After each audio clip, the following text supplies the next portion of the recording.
அன்பார்ந்த இறை மக்களே, கிறிஸ்துவின் மரபு ஜெபக்குழுவின் வாயிலாக உங்களை சந்திப்பதில் நான் பெரும் மகிழ்ச்சி அடைகிறேன். மக்களே, சந்தோஷமா இருக்கீங்களா? நிறைவா இருக்கீங்களா? மகிழ்ச்சியா இருக்கீங்களா? மன அமைதியா இருக்கீங்களா? மக்களே, மகிழ்ச்சியும் மன அமைதியும் இறைவன் தந்த பெரிய வரப்பிரசாதம் இல்லையா? ஒவ்வொரு நாளும் இறை வார்த்தையின் மூலம் நம்மளை தேற்றுகிறார், திடப்படுத்துகிறார். இன்றவர் நமக்கு என்ன இறை வார்த்தை தருகிறார் பார்ப்போமா?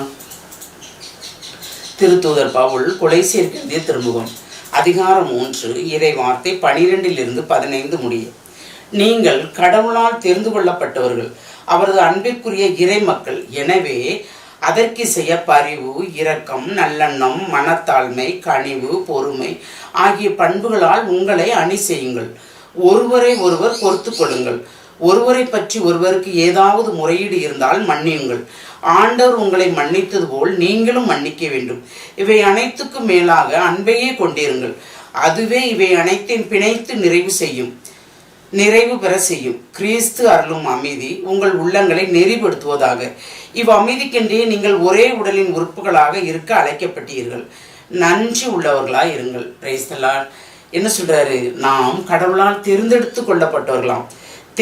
கொள்ளப்பட்டவர்கள், அவரது அன்பிற்குரிய இறை மக்கள். அப்போ பாருங்க, நம்ம எவ்வளோ பேர் பெற்றவர்கள் இல்லையா? அப்போ அவர் தேர்ந்தெடுத்தாருன்னா நாம் பேர் பெற்றவர்களாக இருக்க வேண்டும் என்றால் நமக்கு என்ன இருக்க வேண்டும்? பரிவு, இரக்கம், நல்லெண்ணம், மனத்தாழ்மை, கனிவு, பொறுமை, அன்பு எல்லாமே இருக்கணும் இல்லையா? இதில் எது குறைஞ்சாலும் நமக்கு நிறைவு இருக்காது. இருக்குமா? இருக்காதா? இருக்காது. நம்ம வீட்டில் எல்லாம் இருக்குது, ஆனால் குடும்பத்தில் சமாதானம் இல்லைன்னா அது சந்தோஷமா இருக்குமா? இருக்காது. அதுபோல தான் இந்த அன்பு குறைஞ்சிட்டாலே ஒன்றுமே இல்லாமல் போயிடும். அப்போ ஆண்டவரால் நாம் தெரிந்து கொள்ளப்பட்டவருங்கும் போது ஒருவருக்கு ஒருவர் என்ன இருந்தாலும் அதை நம்ம பொறுத்து விட்டு கொடுத்து வாழும்போது எல்லாமே நிறைவாக இருக்கும். முடியலையா? நம்ம சொன்னதை இப்போ ஒருத்தருக்கு முறையீடு இருக்குது, அதை நம்ம சொல்லும்போது அவங்க ஏற்றுக்கொள்ளலையா? ஒதுங்கிருங்க. ஏன்னா நம்ம சொல்லும்போது அவங்க அதை கேட்கல இல்லையா? மீண்டும் நம்ம சொன்னாலும் அவங்க ஏற்றுக்கொள்ள மாட்டாங்கன்னா அப்படியே பையன் ஒதுங்கிருங்க. ஏன்னா ஆண்டவரையும் நாங்கள் சொல்லி பார்த்தோம், கேட்கல, சொல்லுங்க. அப்போ அவருக்கு தெரியும் அவர் சொன்னபடி நம்ம நடக்கிறோமா இல்லையாங்கிறது அவருக்கு தெரியும். தெரியுமா? தெரியாதா? கண்டிப்பாக தெரியும். ஏனென்றால் எல்லாம் வல்லவர், அனைத்தையும் நிறைவு செய்பவர் அவர் நம்மளோடு இருக்கிறார். அப்படி இருக்கும்போது எல்லாமே நிறைவாக இருக்கும். அன்பை தான் மேலாக சொல்கிறார் அவர் இல்லையா? அன்பை மேலாக சொல்லும் போது இந்த அன்பு எல்லாத்தையும் பொறுத்து கொள்ளும், சகிப்புத்தன்மை உள்ளது. ஆனாலும் அந்த அன்பை கொச்சப்படுத்தினார்கள் என்றால் நாம் விலகி இருப்பது நல்லது இல்லையா? ஏனென்றால் அன்பை கொச்சைப்படுத்த முடியாது. இவ்வளவு அன்பு போலியான அன்பு. இறைவன் தருகின்ற அன்பு தான் நிறைவான அன்பு. அந்த அன்புக்கு ஈடே கிடையாது எதுவுமே. எதை கொடுப்போம் ஈடாக? எதை கொடுப்போம்? கொடுப்பதற்கு ஒன்றும் இல்லை. அதனால்தான் நல்ல எண்ணங்களோடு நிறைவான தூய்மையான ஆன்மாவோடு நாம் வாழும்போது அந்த ஆன்மாவை நாம் அவருக்கு பரிசாக அளிக்கலாம். அவர் அன்புக்கு பரிசாக அளிக்கலாமா இல்லையா? அளிக்கலாம். அப்போ இவ்வளவு அன்பை கொச்சைப்படுத்துறவர்களிடமிருந்து நாம் ஒதுங்கி இருப்போம். அந்த அன்புக்கு கைமாறு ஒண்ணுமே இல்லை. நம்ம கைமாறு எதிர்பார்த்து எதுவும் செய்ய மாட்டோம் இல்லையா? இறைவன் நமக்கு கைமாறு எதிர்பார்த்து அன்பு செய்கிறாரு. எல்லாருடைய அன்பை விட மேலான அன்பு நமக்கு தந்து நம்மளை நிறைவாக ஆசீர்வதிக்கிறார். அந்த ஆசீர்வாதம் தான் நம்மளை ஒரு நிறைவுபடுத்துகிறது. அந்த நிறைவு தான் நம்மளை வாழ வைக்கிறது.